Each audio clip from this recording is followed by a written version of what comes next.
Hello, Mrs. Bolin here, and in this video we're going to look at Learning Target 4.1 and we're going to look at Part C, and Part C is looking at a graph, so we'll be able to identify the slope of a line from a graph. So we can go ahead, we've done Parts A and B, we can skip right to Part C, and now we are provided with graphs. On our coordinate plane, we can see that we have a line and we are asked to find the slope between these 2 points here that are on our line on our graph. And before we even begin to talk about our formula for finding slope from a line, over here in the margin, I kind of want to just give you an overview of what slope looks like.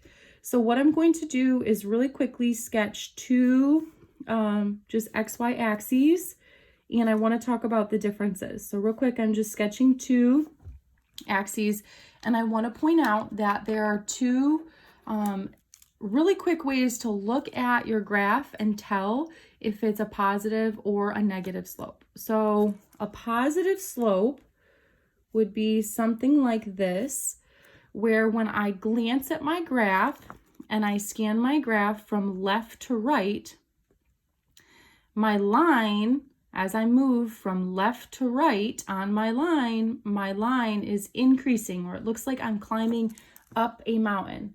This is a quick sketch of a positive slope versus in this one, here would be a quick sketch of a negative slope.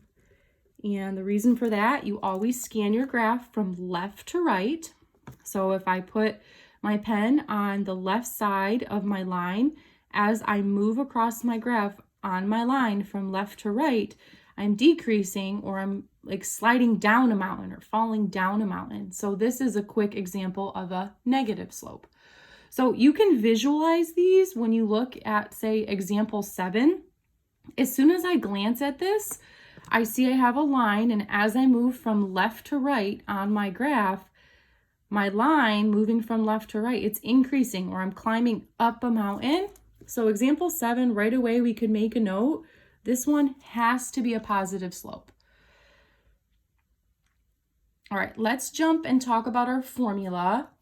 And when we are trying to find slope, there are a few different ways you can think about it when you're looking at a graph. So one way, and the most common way, is you'll hear people say rise over run. Rise over run. Another way you could think of it is you're looking at your change in y, and that's familiar, over change in x. Change in y over change in x.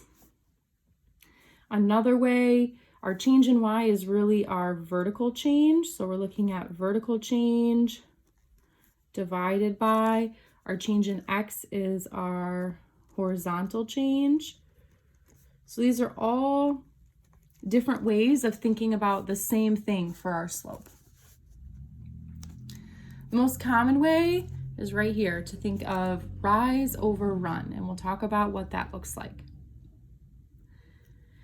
So if we look at example 7, we said right away, just glancing at this graph, as we scan our line from left to right, we are climbing up a mountain. So our final answer has to be a positive slope. Again, we're trying to find slope, so m equals. And if it's positive, that means the number that we get for our final answer has to be a positive number.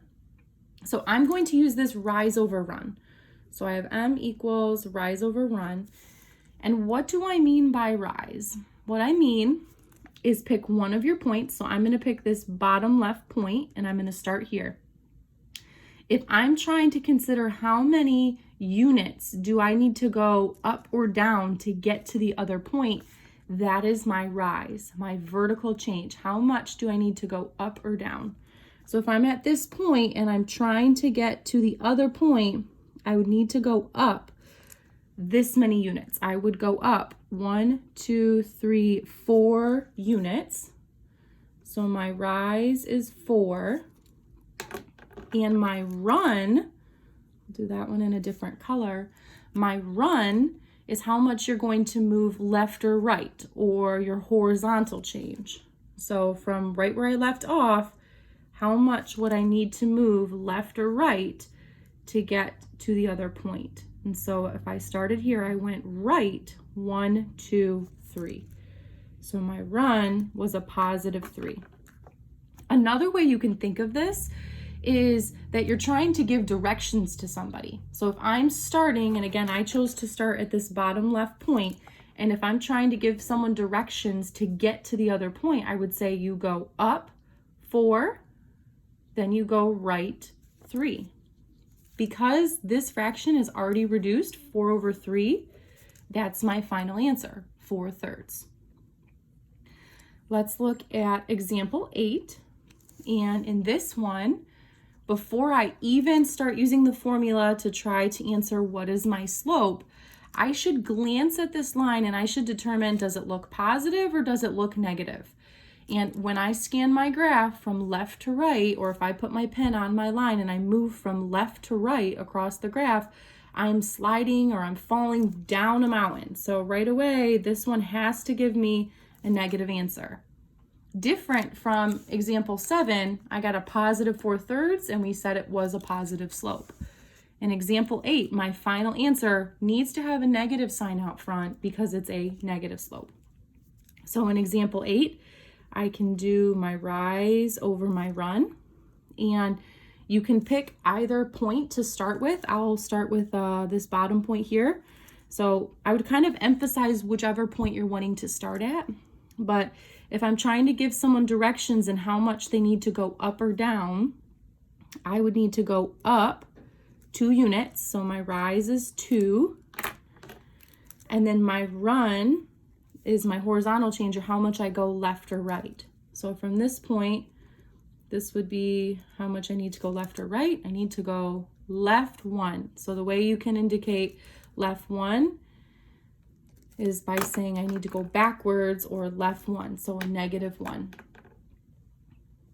I can actually reduce this as well. You can leave it as 2 over negative 1, or we can reduce this. 2 divided by negative 1 would give us negative 2 for our slope.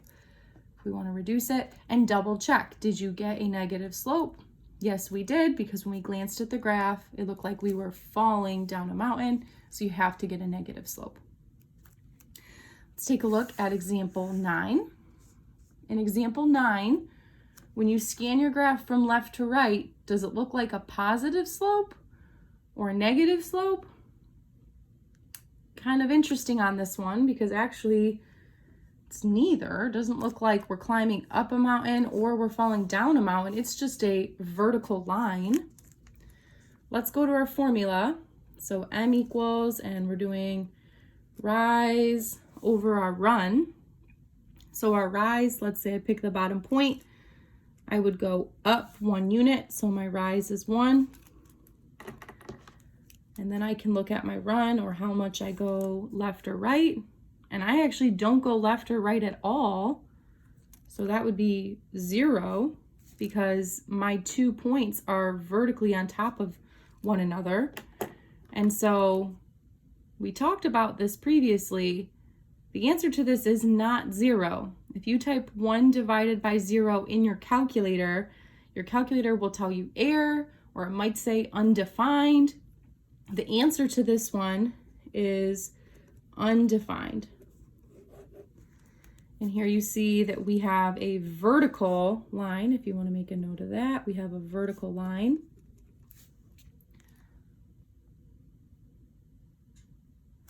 If we want to jump over here to our margin, we could make a note of that. So I'm going to draw actually 2 more cases here.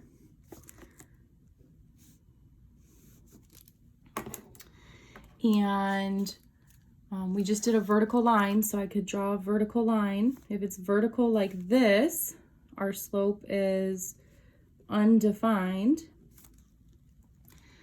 And there's actually one more case, and you're going to explore this one on your own, but it's when you get a horizontal line, and in this case you have a slope of 0. So we said our slope could be a positive number climbing up a mountain, Our slope could be a negative number falling down a mountain.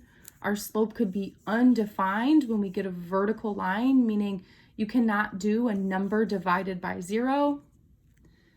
And then you could also get a horizontal line, and this would be if instead of having a number divided by 0, if it was the other way around and we had 0 divided by a number, because 0 divided by anything gives us 0. So we could also have a slope of 0, and that would be a horizontal line. So these 4 different cases will come up. We will see them again and again. At this time, I would like for you to pause the video and see what you get for the U-try. For this U-try, before I even began looking at rise over run, I glanced at my line to determine if it looked like it had a positive or negative slope. And I made a note that this has a negative slope because as I scan my graph from left to right, I'm falling down a mountain. My rise was 2, I went up 2, and my run, I went left 2 or negative 2. And you can reduce the slope. 2 divided by negative 2 gives us negative 1 for our slope.